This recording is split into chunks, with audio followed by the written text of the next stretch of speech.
Hello homies, I hope you all are doing well. और क्यों नहीं करोगे अच्छा, कॉज आपकी यूनिट टेस्ट चालू है और बहुत लोगों का सवाल यही रखता है कि यार आईएमपीस चाहिए, आईएमपीस चाहिए।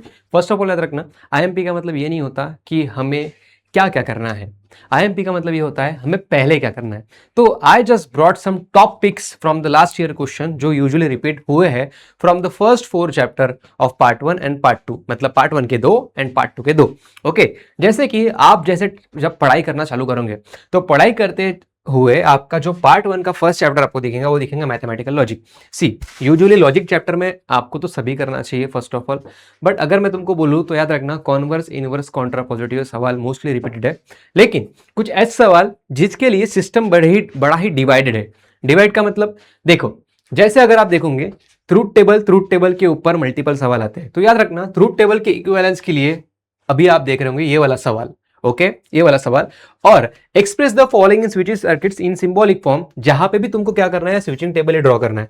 तो basically first Gamble will be on your switching circuit. ठीक है, अगर मैं तुमको बोलूं, ठीक है, तो सेकंड पार्ट क्या है, याद रखना कुछ भी कर लो, कुछ भी कर लो, लेकिन अपनी 1.5 बहुत स्ट्रॉन्ग करना, बिकॉज 1.5 में टेबल के भी सवाल है और लॉ के भी सवाल है। पर जहां पे आपको अल्टरनेटिव वर्ड दिख गया तो समझ जाने का कि ये सवाल आईएमपी है, बिकॉज अल्टरनेटिव और करस्पॉन्डिंग वर्ड तुमको जहां भी दिखे तो समझ जाना कि तुमको जो सॉल्व करना है वो करना है लॉ के हिसाब से। अब ये जो दो सवाल लाया मैंने 1.5 से, वो ये है कि यहां पे भी आपको ट्रूथ टेबल की मदद से, ये तो मोस्टली रिपीटेड सवाल है भाई, ये बहुत इंपॉर्टेंट है, याद रखना बड़ा ब्रैकेट वर्सेस एक सिंगल सा स्टेटमेंट, इसके ऊपर मोस्टली फोकस करना गाइस, क्योंकि ये सवाल बहुत ज्यादा रिपीट हुए हैं। लेकिन अगर मैं तुमको बोलूं कि simplify the given circuit by writing it's logical expression, इसका मतलब ईयर देखो 23 में रिपीट हुआ है, इसका मतलब कि हाई चांस है कि आपकी यूनिट टेस्ट में भी ये सवालों को दिया जाएगा, बिकॉज मोस्टली सवाल जो है वो मार्च और अपने फेब मंथ के जो होते हैं वही रिपीट होते हैं। प्रीवियस 5 साल के पेपर पढ़ लो, वहां आपको आइडिया आ जाएगा। ठीक है, ठीक है, ठीक है, ठीक है। अब बात करते हैं मैट्रिसेस की। मैट्रिसेस भाई कुछ पढ़ो ना पढ़ो, सबसे पहले हाथ मारना अपने वर्ड प्रॉब्लम पे, सबसे पहले हाथ मारना अपने वर्ड प्रॉब्लम पे, सबसे पहले अपने वर्ड प्रॉब्लम खत्म कर दो। वर्ड प्रॉब्लम के लिए जो टॉपिक होता है वो होता है सम वाला सवाल, ये सम वाला सवाल, या फिर आपको मालूम होगा टीवी वाला सवाल है। ठीक है, वर्ड प्रॉब्लम में अगर आपको कुछ आए ना है, इतना पक्का है कि भैया सॉल्व करना है रिडक्शन से, तो वर्ड प्रॉब्लम सॉल्व करते करते आपकी रिडक्शन मेथड भी बहुत फास्ट हो जाएगी। ओके, ये हो गए अपने 3 से 4 मार्क के सवाल। लेकिन अगर आप बोलो कि सर थोड़े से लॉजिस्टिक सवाल, अब लॉजिस्टिक सवाल का मतलब क्या होता है, ये वाले, ये सवाल आपको देखना हर पेपर में इन दोनों के बीच में गैम्बल चलता है, ये आया तो ये नहीं आता, ये आया तो ये नहीं आता, तो क्यों ना हम पहले से ही 2 सवाल करके रख दें, that is multiplication of A into adjoint equal to adjoint into A. कभी कभी ऐसा भी हो सकता है कि ए इनवर्स इंटू ए, कभी कभी ऐसा हो सकता है एडजॉइंट इंटू ए इनवर्स, भाई कुछ भी है, तीनों का लॉजिक एक ही है। ठीक है, this are usually 2 marks question जो पूछते तुमको, इन्वर्टिबल मैट्रिक्स निकालो या एडजॉइंट निकालो, जैसे यहाँ पे दिया है कोफैक्टर निकालो, ये तुम्हारे 2-2 मार्क के सवाल में टॉप पिक होते हैं। ठीक है, ये हुआ तुम्हारा मैट्रिसेस का पार्ट। अभी अगर आप जाते हो डिफरेंशिएशन से, भाई डिफरेंशिएशन में कुछ आए ना आए, 2 चीज पक्का करके जाना, तुम्हारी 1.3 मतलब प्रूफ वाली एक्सरसाइज, एंड इसके अलावा जो 3 थ्योरम है, तीनों के तीनों थ्योरम तुम्हारे बोर्ड के ऊपर लिखे हुए, तीनों के तीनों थ्योरम तुम्हारे बोर्ड के ऊपर लिखे हुए। By the way, upcoming time में डिफरेंशिएशन जो है वो आने वाला है अपने परिश्रम बैच में, और ऐसी मल्टीपल बैचेस है जो आपको भी डिस्काउंट पे मिल सकती है ऑन अ गोट सेल। 19 जुलाई के पहले उठा लेना, बिकॉज जो बैचेस के प्राइस 5000 6000 थे वो नियरली हाफ प्राइस में आपको मिल रहे हैं। ठीक है, वहां पे डिफरेंशिएशन में खुद आपको पढ़ाने वाला हूं, आ जाओ बैच में, है कि नहीं। यूट्यूब पे आएगा, पर राह कौन देख रहा है भाई, अगर अपने को मिल रहा है कहीं से तो उठा लो।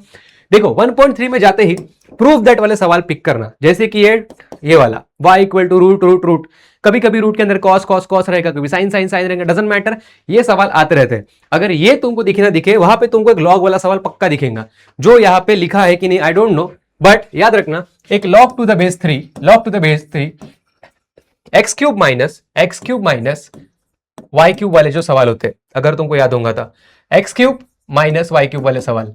ठीक है, यहां पे 2 सवाल है, वो 2 सवाल तुम पहले पिक कर लेना। ठीक है, 2 सवाल है, एक में 25 है और एक में 100 है, पर दोनों के आंसर जो आते हैं वो नियरली सेम ही आते हैं। 1.3 दिखना एक बार, 1.3 वहां पे आपको ये सवाल दिख जाएगा, मोस्ट रिपीटेड ये या फिर ये चलते रहते हैं। ठीक है, पर अगर आप 1.4 में जाते हो तो 1.4 में आपको ये जो बेसिक सवाल दिखेंगे, that is dy by d x equals to dy by d t upon dx by d t. Okay, ये वाले सवाल जो है पिक करना, छोटे वाले बेसिक वाले, मतलब 2 या 3 मार्क के लिए यूजुअली आते रहते हैं। अब अगर बोलूं 1.5, जहां पे भी आपको m टर्म दिख गया, एम इनवर्स या एम साइन इनवर्स या एम कॉस इनवर्स। जैसे तुम 1.4 में जाते हो, 1.4 में देखना ये सवाल बहुत बार तुमको दिखेंगे, यहां पे एक है लिख के आया हूं। इसके अलावा अगर तुम देखोगे एम कॉस इनवर्स वाले भी सवाल है, देखो ये वाले, ओके। कभी कभी यहाँ पे ई रह सकता है, कभी कुछ रह सकता, लेकिन इन सबके प्रूफ देखो सेम ही दिखते हैं।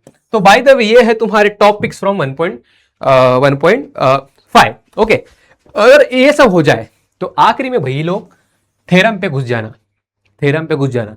थ्योरम में तुम्हारे पास जो 3 थ्योरम है उसको आंख बंद करके कर लेना, जिसमें से एक तो मैं खुद ही लिख के लाया हूं जो अपने रिसेंट के पेपर में 25 में आया था, ठीक है। और ये वाला थ्योरम मैं खुद पिक करके आया। वैसे और एक थ्योरम बचा हुआ है, पर 3 में से एक थ्योरम देखना आपको पेपर में दिखेगा ही दिखेगा, बिकॉज पार्ट 2 में गिन के 3 थ्योरम है अपने फर्स्ट चैप्टर में, उसमें से 2 तो तुम्हारे आगे में लिख के रखा हूं, ठीक है। थर्ड थ्योरम कर लो, और ये कुछ अपने प्रूफ वाले एक्सरसाइज में ये भी है 1.3 में, वो भी आप एक बार देख लेना, ठीक है। अभी जाते हैं हम लोग, अभी जाते हैं अपना एप्लीकेशन ऑफ डेरिवेटिव में। अगर अपने 2 से 3 मार्क पक्के करने हैं तो सबसे पहले अपनी अप्रोक्सीमेशन वाली एक्सरसाइज और अपना tan वाला सवाल, ठीक है, find the equation of tangent. ये 2 सवाल कैसे है ना, सबसे इजी है, सबसे इजी मतलब यहां तुमको ज्यादा दिमाग लगाने की आवश्यकता नहीं पड़ेगी, ओके। ये होने के बाद आई थिंक हार्डली तुमको इसमें हाफ आवर लगेगा, हार्डली इसमें तुमको हाफ आवर लगेगा, ठीक है, हार्डली इसमें हाफ आवर तुमको लगेगा। इसके अलावा नेक्स्ट हाफ आवर जो है तुम्हारा, वो तुम लोग दे सकते हो रोल्स एंड लैग्रेंजेस में। अब रोल्स और लैग्रेंजेस क्या है सबको मालूम है, रोल्स और लैग्रेंजेस के सवाल मैं यहां पे लेके आया बाय द वे आपके लिए, कहीं ना कहीं दिए ही होंगे, ठीक है। अगर आप रोल्स और लैग्रेंजेस सवाल करते हो तो वहां पे याद रखना कि तुम लोगों को 2 या 3 मार्क पक्का मिलता, बिकॉज रोल्स स्लैश लैग्रेंजेस ये दोनों के दोनों सवाल नियरली सेम ही है, ओके। अब अगर समझ लो गलती से अपने को 3 मार्क पुकट का मिल रहा है तो कौन छोड़ता है भाई, फ्री में 3 मार्क मिल रहा है तेरे को, है कि नहीं। ये होने के बाद देखो वर्ड प्रॉब्लम सबसे लास्ट में करो, ओके। पर देखो अप्रोक्सीमेशन कितने बार आया है, आधी जो बुक है वो अप्रोक्सीमेशन से भरी है। अब अगर ये हो जाए तो अपने को तो मालूम है यार कि 3 से 4 मार्क के लिए आता है तुम्हारा find the maximum and minimum, find the maximum and minimum, जो कि एक पिक में लेके आया हूं तुम्हारे आगे, जो वर्ड प्रॉब्लम फॉर्म में है, ये वर्ड प्रॉब्लम फॉर्म में है, लेकिन इसके अलावा ये इंक्रीजिंग वाले सवाल ये भी कहीं ना कहीं तुम्हारे मैक्सिमम वाले सवालों में आते हैं, बिकॉज ये तीनों के तीनों सवालों में, इन तीनों के तीनों सवालों में ज्यादा कोई डिफरेंस नहीं है।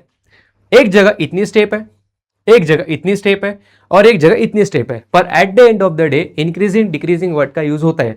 सी बस फर्क इतना है गाइस, स्ट्रिक्टली इंक्रीजिंग और इंक्रीजिंग ये ऐसे कंफ्यूज मत होना, ठीक है। एक का मतलब होता है लेस देन और एक का मतलब होता है लेस देन इक्वल टू, ज्यादा कोई इंपैक्ट इसका नहीं पड़ता है। अगर तुम डेरिवेटिव्स अच्छे से पढ़ रहे हो तो याद रखना, डेरिवेटिव पढ़ने के लिए चलो तुम बोर्ड्स में तो अभी यूनिट टेस्ट में अपना 5-6 मार्क कवर कर लोगे, लेकिन सीईटी में इसी चैप्टर का वेटेज, एप्लीकेशन ऑफ डेरिवेटिव का वेटेज अच्छा खासा है, ओके। तो सीईटी के लिए अगर आप प्रिपेयर कर रहे हो और अगर आपकी अपकमिंग बैच जो है वो 12th स्टैंडर्ड की है, मतलब अगर अभी आप 12th में हो, तो याद रखना लक्ष्य 2.0 रिसेंटली लॉन्च हो रहा है, लक्ष्य 2.0 रिसेंटली लॉन्च हो रहा है। ये बैच में आपको शायद शुरुआत से डेरिवेटिव्स के सवाल, सीईटी के मैक्सिमम सवाल तुमको इसमें मिल जाएंगे, जहां पे याद रखना मेरा वर्ड, तुमको मोस्टली सवाल जो है वो एओडी के ही मिलेंगे, ओके।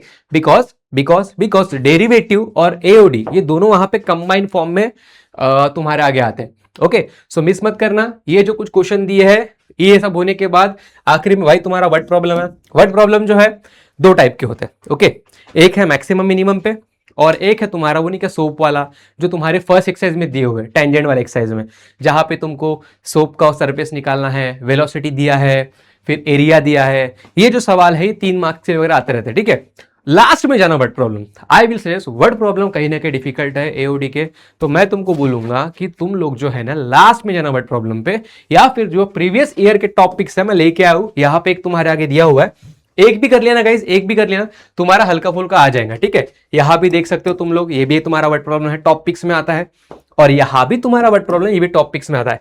अब प्लीज कमेंट में तुम आइडेंटिफाई करो कि ये वाला जो वर्ड प्रॉब्लम है एओडी का, ये कौन से एक्सरसाइज को बिलोंग करता है, ताकि तुमको आइडिया आ जाए कि दोनों वर्ड प्रॉब्लम में डिफरेंस क्या है, ओके। चलो ठीक है, इन सवालों को एक बार शुरुआत से देख लो, शायद तुमको आइडिया आ जाए कि भैया सब पढ़ने की जरूरत नहीं है, जो सर ने सवाल दिए हैं वो अगर तुमको आ गए तो उसके रिलेटेड सवाल भी तुमको आ जाएंगे। आईएमपी का मतलब ये सवाल नहीं होता, आईएमपी का मतलब होता है कि इसके जैसे सवाल हमको सॉल्व करना आना चाहिए। तो मैं पूरे टॉपिक्स लेके आया हूं, यूजुअली ये मैंने प्रीवियस 3 ईयर से पिक किया है। आप अपनी स्ट्रेटेजी क्या यूज कर सकते हो मुझे प्लीज शेयर करो कमेंट सेक्शन में, ताकि हम उसको और अच्छे से बाकी स्टूडेंट्स के लिए भी हेल्पफुल कर सके। जो आपकी स्ट्रेटेजी है 3 years 4 years 5 years what ever, ठीक है। चलिए थैंक यू सो मच, मिलते हैं नेक्स्ट इसमें।